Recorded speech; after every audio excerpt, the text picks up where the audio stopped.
which covenant are we under?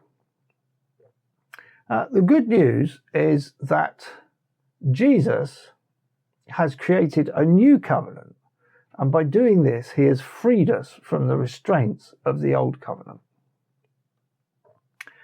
When we first start reading the Bible, it's easy to assume that what God expects from people doesn't change throughout the whole Bible.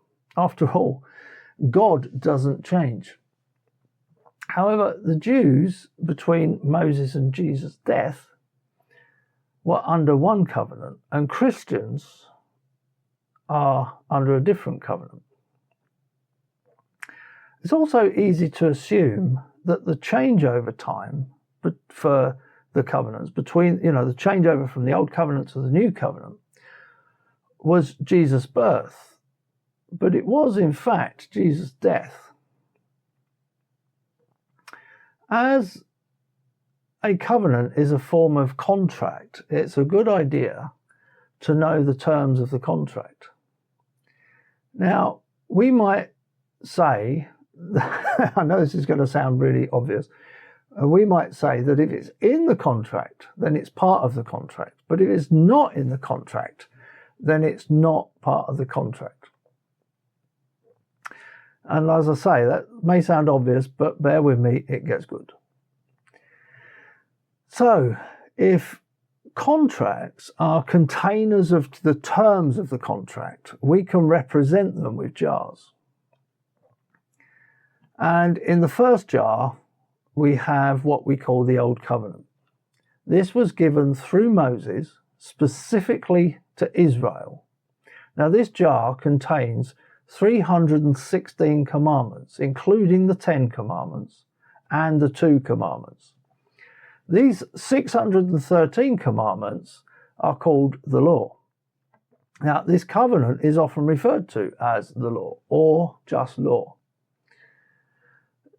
Now, the covenant was fulfilled at the cross. The old covenant was fulfilled at the cross of Jesus. In the second jar, we have the new covenant. Now, this was given through Jesus to all believers.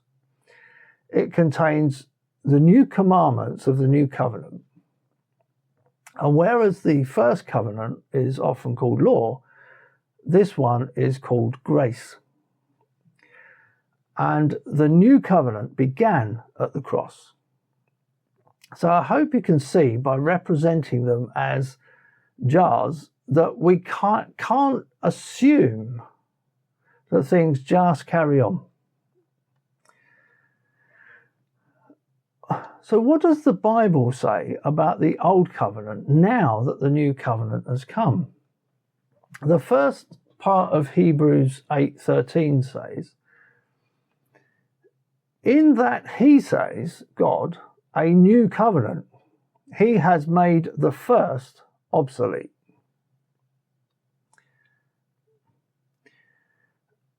And Hebrews 10:9 says, then Jesus said, behold, I have come to do your will. He takes away the first covenant, he takes away the first covenant that he may establish the second.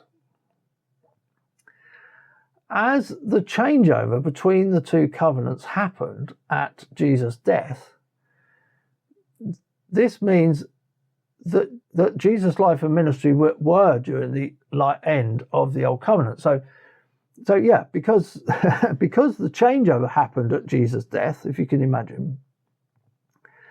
So the old finished at Jesus' death, the new began. Then Jesus was born and came in the time of the old covenant. The new covenant hadn't begun yet at that point.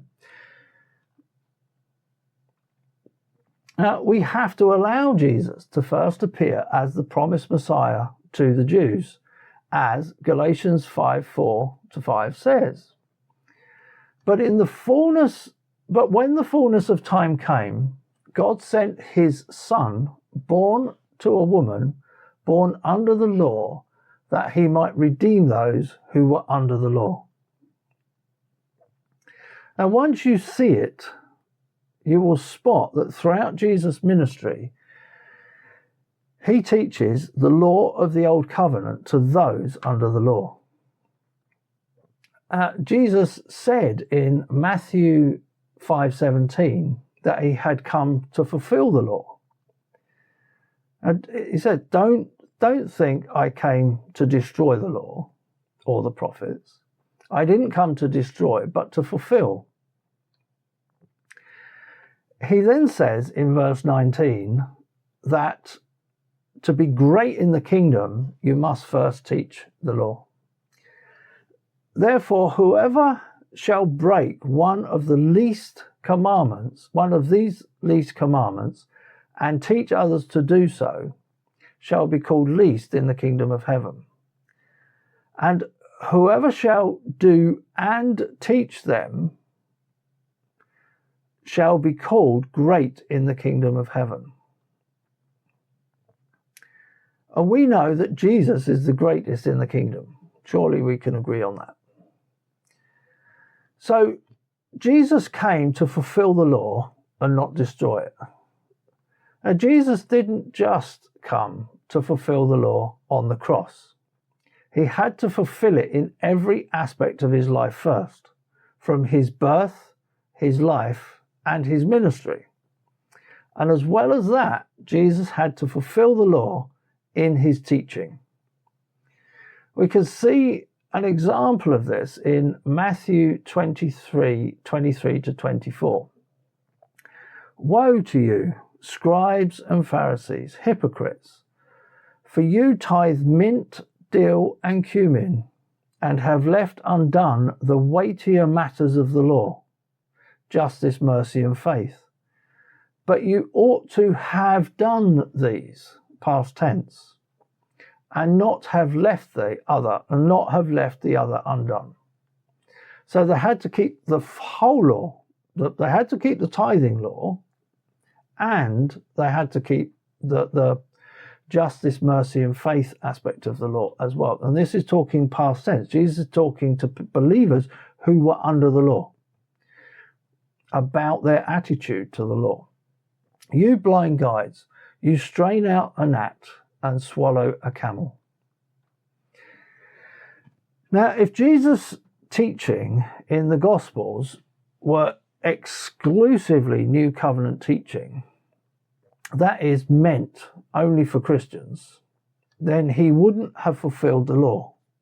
Jesus had to teach the fullness of the law to those who were under the old covenant.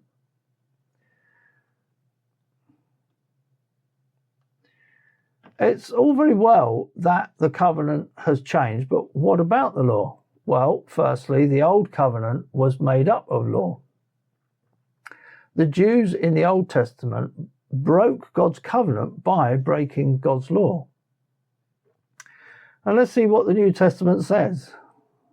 Romans 6:14, for sin will not have dominion over you, for you are not under law, but under grace. So you're not under the old covenant law, you're under new covenant grace. And notice that this is speaking of law full stop. It's not chopping it up into bits and pieces.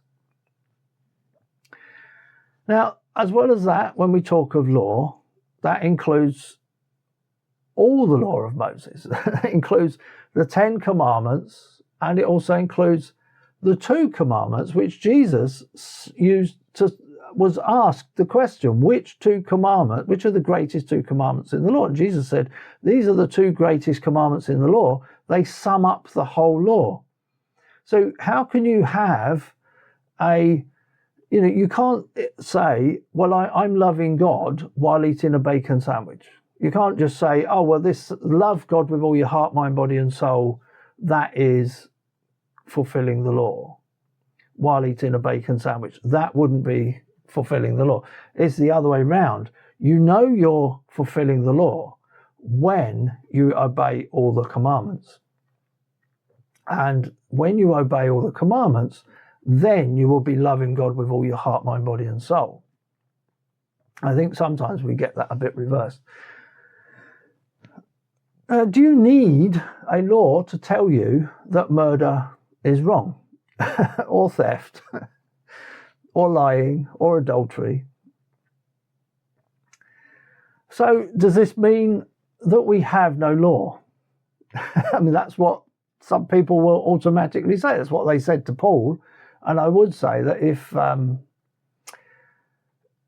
if your teaching on grace doesn't have people asking, does this mean we can sin all the more so that grace may abound? Well, I think, you've got to question whether you're teaching the same message that Paul taught, because that was the question that he asked.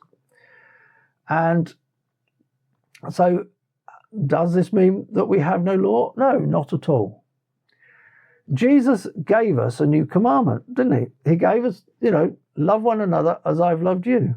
Haven't you ever thought it seems rather redundant to have another commandment to tell us to love one another when we are already supposed to love our neighbour as ourselves?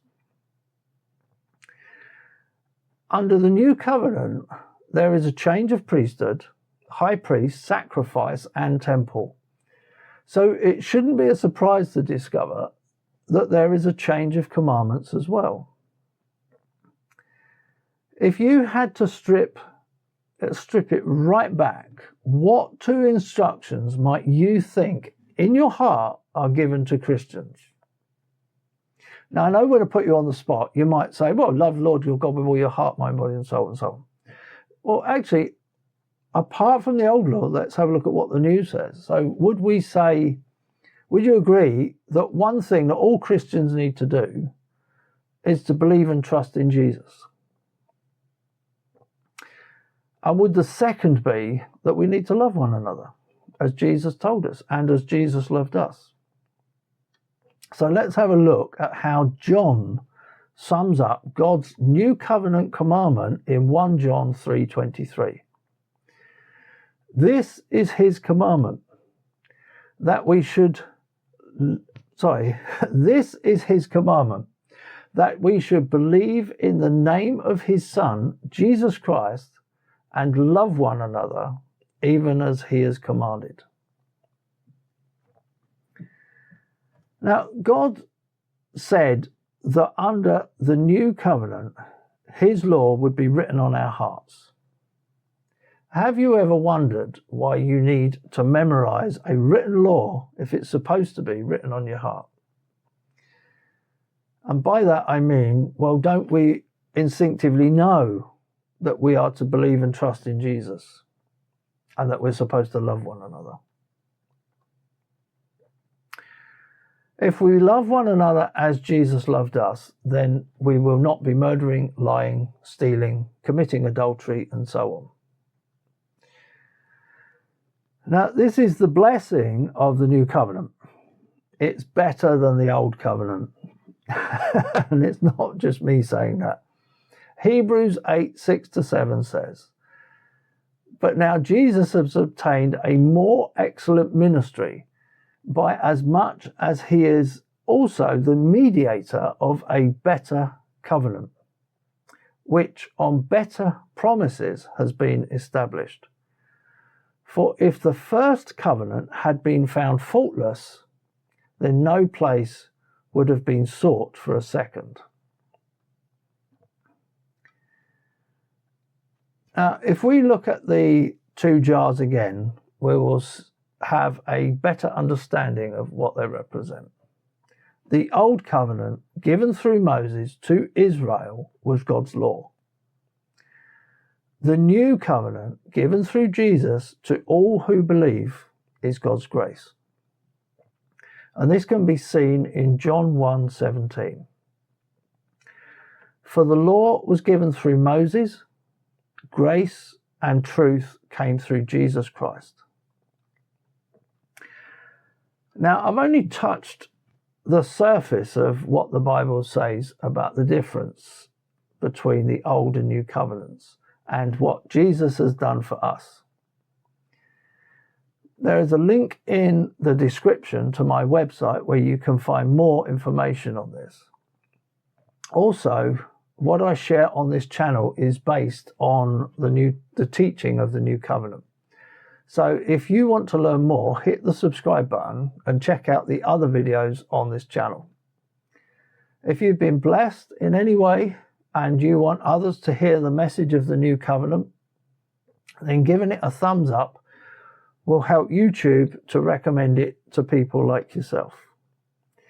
Love one another in the comments, and I'll see you in the next one.